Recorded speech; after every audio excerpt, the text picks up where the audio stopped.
Ribuan mantan karyawan PT Sritex antre melengkapi berkas BPJS Ketenagakerjaan pasca pemutusan hubungan kerja.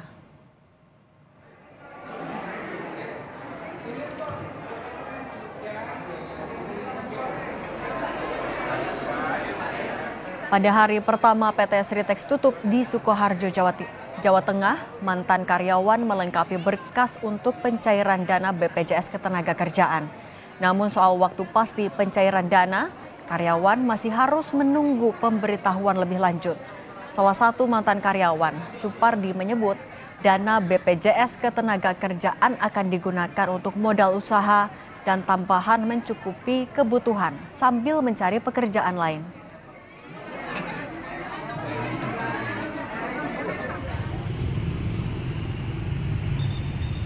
Lengkapi berkas buat BPJS, pencairan buku peserta BPJS, terus KTP, KK, sama buku rekening. Terus nanti untuk pencairannya udah tahu kapan gitu? Ini baru tahu infonya, kita diberi info gitu katanya. Rencana sementara mau cari pekerjaan di pabrik-pabrik dekat-dekat sini gitu. Sambil usaha kecil-kecilan lah gitu, serambutan.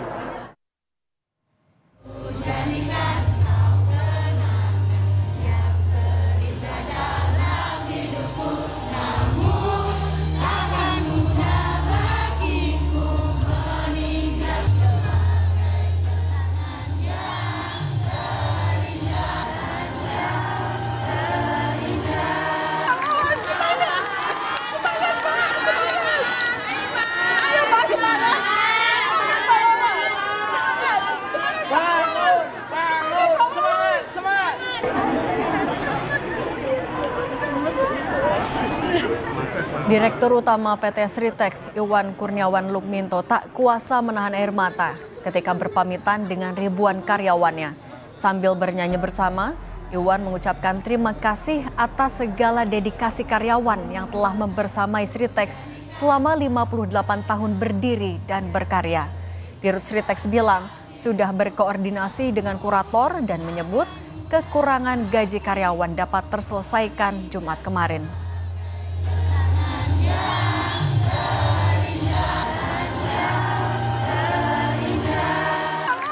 Kami sangat berduka sekali sebenarnya karena ini adalah momentum yang sangat historical ya, di mana 58 tahun kita sudah berkarya dan sangat sedih sekali kita berpisah semuanya. Kita sudah koordinasi dengan kurator karena kan memang sekarang rekening semua yang pegang kurator dan sudah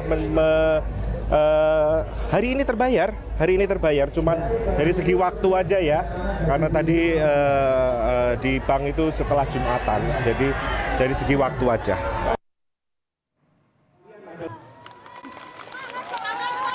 Untuk itu, apa yang kita semangat Pak Wawan, semangat Pak Wawan. Tangis pun tak terbendung dari karyawan PT Sritex. Bukan hanya bersedih karena kehilangan pekerjaan. Salah satu karyawan PT Sritex, Andri Cahyono, mengaku kebingungan karena terkena PHK. Ia menyebut saat ini kondisinya menganggur dengan angsuran utang yang tetap harus dibayar. Andri dan karyawan lain harus berjuang mencari mata pencaharian baru.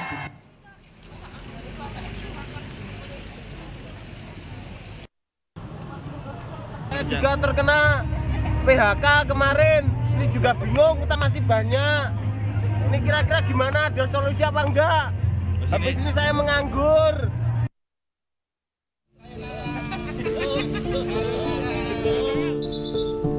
Suasana jelang Ramadan tak lagi sama bagi mantan karyawan PT Sritex.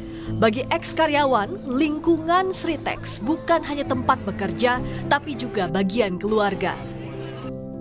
Salah satu karyawan, Dewi, yang telah 35 tahun bekerja di Sritex, tak bisa membendung air mata saat berpamitan kepada para pedagang sekitar. Dewi sedih kehilangan pekerjaan dan masih menaruh asa bisa kembali ke Sritex. Sedih, nggak kerja. Iya, Sudah dapat pemberitahuan PHK itu sejak kapan, Bu? sejak kemarin malam. Ini sedih banget ya, Bu. Iya, ya inginnya kembali lagi Pak, Kenapa? diselamatkan Sritex. Tak hanya eks-karyawan, pedagang makanan Supami tak kuasa menahan tangis ketika para pelanggannya yang juga sejumlah karyawan PT Sritex berpamitan kepada dirinya saat hari terakhir kerja. Supami sedih karena dirinya telah berjualan di lingkungan Sritex selama lebih dari 3 dekade. Berpisah sama pembeli kan udah lama, udah 35 tahun kan udah lama. Untuk bertahan hidup sementara sambil mencari pekerjaan baru, karyawan menggantungkan sisa pendapatan menunggu pencairan BPJS Ketenagakerjaan dan menantikan pesangon cair. Masih bisa pakai fasilitas BPJS itu. Kemudian BPJS Tenaga Kerja dari pihak manajemen sudah kerjasama dengan pihak BPJS untuk mempermudah karyawan kita melakukan pencairan BHT seperti itu. Tapi memang dari pihak manajemen sendiri sudah mengupayakan yang terbaik buat karyawan. Rencananya udah Lebaran ya, mungkin nanti coba cari pekerjaan baru. Atau nanti saya mungkin pengen usahanya paling di bidang-bidang makanan seperti itu. Kepala Dinas Perindustrian dan Tenaga Kerja Kabupaten Sukoharjo menyebut pencairan uang pesangon dan THR karyawan menjadi wewenang tim kurator yang sudah ditunjuk PN Niaga Semarang. Status pilot membuat PT Sritex saat ini resmi menjadi milik kurator. Kalau yang namanya pilot itu kan sudah menjadi kewenangan kurator. Jadi kurator sudah menyampaikan surat itu, surat PHK itu kan dari kurator, sudah kami terima otomatis. Tindak lanjut itu terserah kurator mempunyai hak untuk melanjutkan langkah-langkah selanjutnya seperti nanti untuk melakukan pembayaran hak-hak dari karyawan yang belum terpenuhi, kemudian nanti melakukan proses lelang dan sebagainya, pemberesan aset istilahnya. Sritex adalah perusahaan tekstil besar Indonesia, berdiri sejak tahun 1968. Akhir Februari 2025, Pengadilan Niaga Semarang menetapkan Sritex dalam status pilot atau tidak dapat melanjutkan operasional karena beban utang terlalu besar. Pemerintah sempat menyiapkan opsi penyelamatan namun gagal. Perusahaan ini akhirnya mengeluarkan keputusan PHK massal kepada seluruh karyawan Sritex Group. Sritex resmi ditutup mulai tanggal 1 Maret 2025. Nikolus Irawan, Sukoharjo, Jawa Tengah.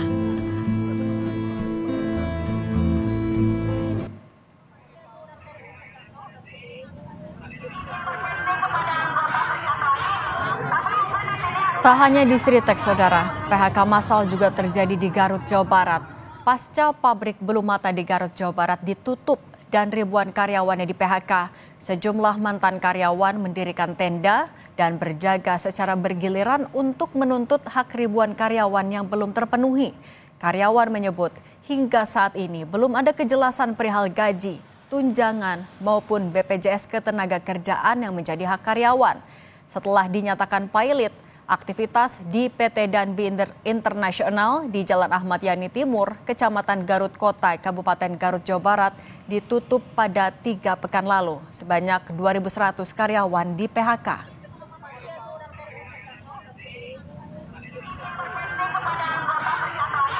Sekarang pihak manajemen tidak ada pemberitahuan kepada pihak pekerja juga, dan pihak manajemen juga tidak mau menemui para pekerjanya. Nah, sekarang yang dilakukan oleh para karyawan seperti apa, Mas? Yang dilakukan oleh karyawan meminta kejelasan kepada pihak perusahaan dan meminta bantuan kepada pemerintahan Kabupaten Garut untuk kejelasan hak-hak kami sebagai karyawan, yaitu pesangon dan uang BPJS belum jelas kepada kami. Lalu bagaimana nasib pesangon mantan pekerja Sritex? Apakah prosesnya bisa dilakukan cepat dan ex-pekerja bisa mendapatkan penuh haknya? Kita bahas bersama Saleh Daulay, Wakil Ketua Umum PAN yang juga mewakili dari Komisi 7 DPR RI, serta ada Mira Sumirat, Presiden Aspirasi. Selamat petang semuanya. Selamat petang. Assalamualaikum warahmatullahi wabarakatuh. Assalamualaikum warahmatullahi wabarakatuh. Mbak Mira, saya mau ke Anda dulu. Mbak Mira, kalau dari catatan Anda ini kan 58 tahun beroperasi, 10.000 lebih yang di PHK. 10.000 lebih itu usianya mayoritas dari ex-karyawannya sebenarnya di usia produktif kah? Ya, yang pertama karena usia daripada Sritex sendiri sudah hampir puluhan tahun ya, dan rata-rata mereka itu sudah mengabdi di perusahaan hampir 20 tahun lebih. Jadi artinya usia mereka ketika di PHK ini sudah dalam tanda kutip masuk ke area atau ke arah pensiun. Dan memang ada sebagian, tetapi itu kan karyawan kontrak gitu ya. Tetapi kalau karyawan tetapnya sudah mendekati ke arah pensiun karena memang mereka sudah sangat lama, rata-rata hampir 25-an lah, 25 tahun lebih gitu, Mbak. Dengan masa kerja 20 tahunan ke atas itu, mereka akan beralih kemana setelah dari Sritex ini, Mbak? Ya itulah yang kami khawatirkan ya. Kalau di luar negeri kan memang tidak ada batasan usia ya. Kalau bicara terkait dengan pensiun, tapi di Indonesia itu kan ada batasan. Jadi kalau ketika mereka sudah memasuki usia atau masa kerja hampir 25 tahun lebih ini, maka ya yang paling di depan mata mereka adalah usaha. Nah tapi tadi disinggung oleh Mbak Cindy bahwa kalau hak pesangon mereka seperti apa? Yang kami pernah alami, yang sudah gitu, kalau perusahaan pilot itu pesangonnya agak sulit Mbak, keluar gitu. Karena memang harus dilakukan penjualan aset terlebih dahulu. Baru setelah itu bisa dicairkan pesangonnya. Tetapi lagi-lagi penjualan aset yang kami pahami dan kami selama ini lakukan sehari-hari gitu, bahwa mereka kan nunggu gitu ya, laku, tapi itu juga melalui pihak kurator. Dan itu mulai proses yang kasus kawan-kawan kami saja, itu sekarang hampir 5 tahun belum selesai karena dipilotkan gitu ya. Jadi ada yang nggak mau beli setelah 5 tahun, baru mereka bisa dibeli perusahaannya, kemudian asetnya, lalu kemudian uangnya untuk pesangon mereka. Nah, saya khawatir apa yang di Sritex, kawan-kawan Sritex ini juga mengalami hal yang sama karena statusnya itu pilot gitu. Nah Bang Saleh, tadi dengan banyak yang masa kerjanya di atas 25 tahun, sudah bukan usia produktif lagi. Dari DPR bagaimana mengawalnya agar proses pemenuhan hak ini, misalnya mulai dari pesangon, itu bisa dilakukan secara cepat? Ini kan juga masuk bulan Ramadan, mau Idul Fitri. Bang Saleh, bisa dengar suara studio? Ya, pertama perlu saya jelaskan ya bahwa kedengaran kan saya bicara ini? Halo? Ya silahkan lanjut Bang. Oke. Pertama perlu saya jelaskan bahwa Komisi 7 DPR RI sudah pergi ke PT Sritex ya, sekitar 1,5 bulan yang lalu. Jadi pada waktu itu kita masih berharap ada solusi yang bisa diambil untuk agar perusahaan ini tetap berjalan sebagaimana yang ada kemarin itu. Dan kami bertemu dengan para direksinya dan juga para karyawannya. Saya pada waktu itu dengan teman-teman Komisi 7 melihat masih banyak harapan yang cukup besar yang ada di dalam perusahaan itu. Karena para direksinya sendiri mengakui bahwa mereka sebetulnya tidak mau dipilotkan. Bahwa mereka masih yakin bahwa perusahaan ini masih normal, masih berjalan baik, dan utang-utang mereka masih bisa dibayar. Nah, karena itulah mereka berharap di dalam pengadilan yang berikutnya akan waktu itu menunggu sidang di Mahkamah Agung, mereka tetap berharap bahwa PT Sritex itu yang akan menang. Tapi sayangnya kan sekarang sudah terbukti bahwa putusan Mahkamah Agung menyatakan bahwa perusahaan PT Sritex ini pilot. Nah sekarang dengan adanya pilot seperti itu, sebetulnya kan kemarin pulang dari Solo kita panggil Menteri Perindustrian waktu itu. Jadi Kementerian Perindustrian waktu itu menterinya menyatakan bahwa pemerintah sedang membuat skema yang tidak merugikan pada karyawan ini. Jadi skema apapun yang terjadi, misalnya katakanlah pilot atau tidak pilot, tapi karyawan tetap harus dinomorsatukan. Jadi karena itu sekarang tentu kita berharap bahwa pemerintah harus berkoordinasi lintas kementerian lembaga. Karena ini bukan urusannya Kementerian Perindustrian saja, tetapi justru ada kementerian di sini tenaga kerja, yang saya kira juga penting sekali. Kemudian juga Kementerian Dalam Negeri karena ada kaitannya dengan para warga negara kita yang ada di Solo dan sekitarnya, dan juga tentu aparat kementerian yang menangani masalah hukum. Nah ini saya kira menjadi hal-hal penting yang untuk dikoordinasikan secara baik. Itu bagian yang pertama. Bagian yang kedua, silakan. Bagian yang kedua tentu DPR akan mengupayakan bagaimana agar hak-hak dari para karyawan ini bisa segera dibayarkan. Nah, saya perlu menjelaskan juga soal pesangon ini ya. Pesangon yang ada sebetulnya peluangnya yang bisa diterima para karyawan ini kan sesuai dengan Undang-Undang Cipta Kerja nomor 6 tahun 2023 itu disebutkan bahwa ada setidaknya 5 jenis sebetulnya pesangon yang mungkin bisa diterima para karyawan. Pertama, uang pesangon. Itu uang pesangon yang di mana jumlahnya adalah sesuai dengan masa kerjanya. Semakin lama dia bekerja, tentu semakin banyak pesangon yang dia terima. Kemudian yang kedua, uang penghargaan masa kerja. Uang penghargaan masa kerja ini juga didasarkan pada yang bekerja selama masa waktu tertentu. Kemudian ada uang pengganti hak namanya, di mana ada hak karyawan mungkin yang selama ini belum dibayarkan, itu harus dibayarkan. Ya katakan misalnya kelebihan jam kerja, kemudian hak-hak misalnya pembayaran tunjangan lebaran dan seterusnya nggak dibayar, itu harus dibayarkan. Tetapi ada 2 hal yang lainnya yang dibayarkan mestinya oleh BPJS Ketenagakerjaan, yaitu jaminan kehilangan pekerjaan dan jaminan hari tua. Nah saya kira kelima hak-hak pesangon yang tadi ini itu untuk sementara, itu ingat tuh, untuk sementara mungkin bisa menangani keperluan para karyawan ini. Tetapi ada 2 hal di situ. Pertama, apakah misalnya kurator itu bisa langsung membayar kepada mereka, atau siapa pihak yang diwajibkan untuk membayar itu. Kemudian yang kedua, apakah misalnya kalau ini sudah dibayarkan lalu urusan mereka selesai. Sebab mereka itu kan tadi disebut itu ada yang sudah berusia lama, tapi ada juga yang berusia katakanlah yang tenaga kerjanya atau karyawannya masih muda. Dan tentu mereka tetap membutuhkan lapangan pekerjaan. Nah itu harus dipikirkan oleh pemerintah. Dan ini juga kita pastikan dulu ke Bu Mira. Bu Mira, tapi kan ini sambil skemanya sedang digodok oleh DPR dan juga pemerintah, Bu Mira. Tapi untuk pemenuhan gaji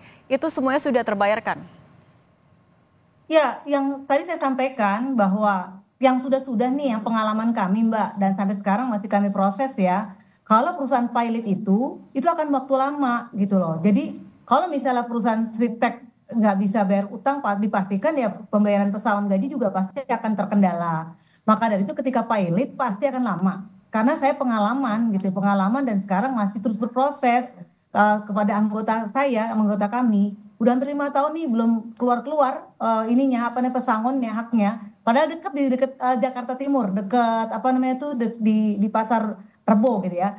Di perusahaan ini lagi bonafit lagi, dan sampai sekarang 5 tahun mereka belum dapat tahun gara-gara dipilotkan gitu. Nah, kalau tadi juga kan ada karyawan juga sedang mengurus ke BPJS Ketenagakerjaan, itu prosesnya sudah sampai mana?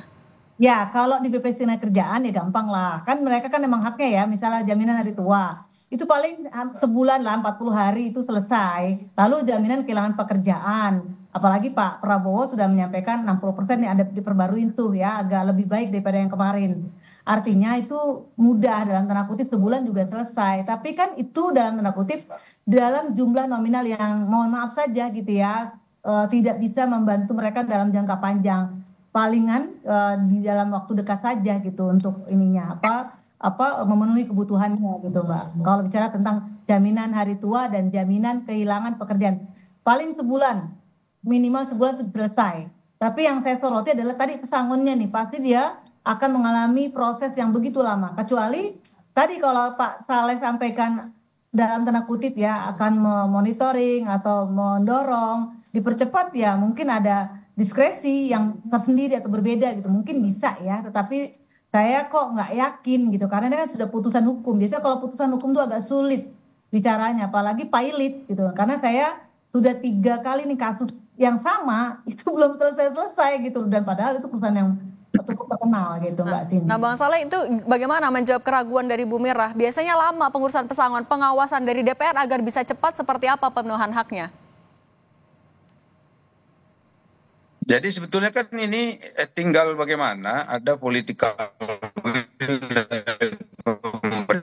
pemerintah untuk menindaklanjuti ini. Kan saya sudah katakan tadi, di sini bisa itu hanya mengandalkan satu kementerian saja. Katakan misalnya Kementerian Tenaga Kerja yang menyoroti soal pembayaran pesangon ini. Tetapi lebih dari itu juga membutuhkan kementerian lain, katakan seperti Kementerian Hukum. Dikatakan di situ kan ada persoalan pilot dan persoalan kurator gitu loh. Jadi hukum yang berkenaan dengan tanggung jawab masing-masing pihak di situ kan harus diawasi juga oleh semua pihak gitu, terutama pemerintah.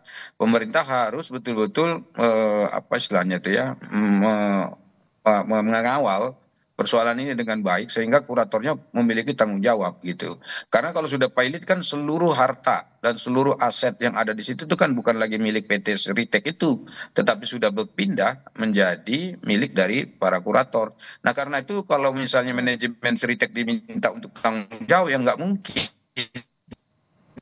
Karena mereka bagian daripada karyawan yang mestinya harus juga diberi pesangon itu sendiri gitu. Jadi ini kan hal-hal yang mesti harus kita awasi secara bersama. Dan di lain pihak, tentu kawan-kawan di DPR itu pasti akan memiliki concern tersendiri terkait masalah ini. Kami di Komisi 7 malah justru sekarang ini sedang berpikir juga ya, begitu ada isu-isu mencuat adanya perusahaan-perusahaan tekstil dan perusahaan sandang yang bangkrut belakangan ini dan juga sudah diamati dan sudah masuk dari radar DPR.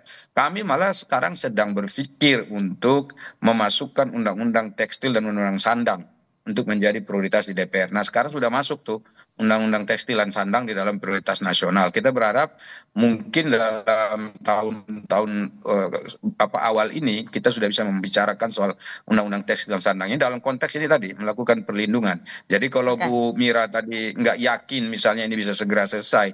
Nah kalau ada undang-undang baru yang bisa menekan katakan seperti itu atau mengatur yang lebih ketat, saya kira itu pasti akan bisa dilakukan gitu. Oke, baik. Mbak Cindy boleh? Boleh. Singkat saja, Bu Mira.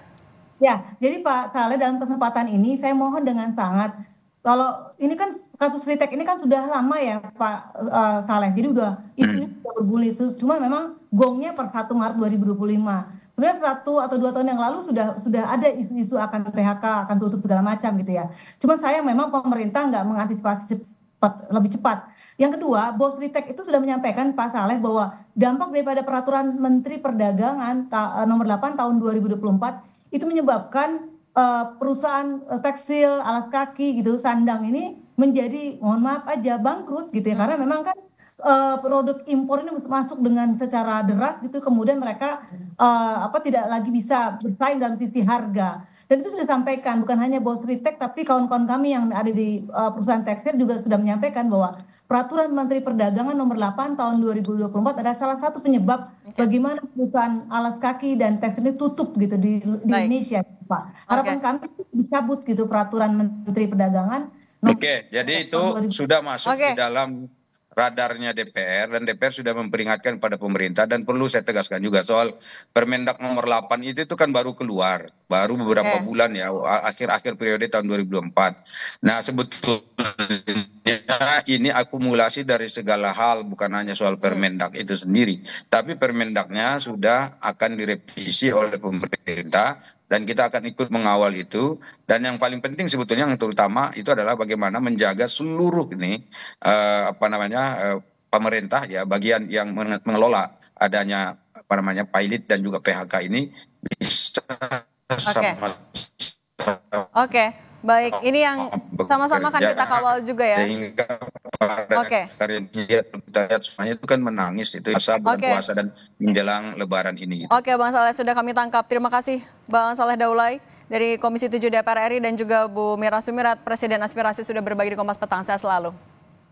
Sehat selalu. Makasih Mbak Cindy, Pak Saleh.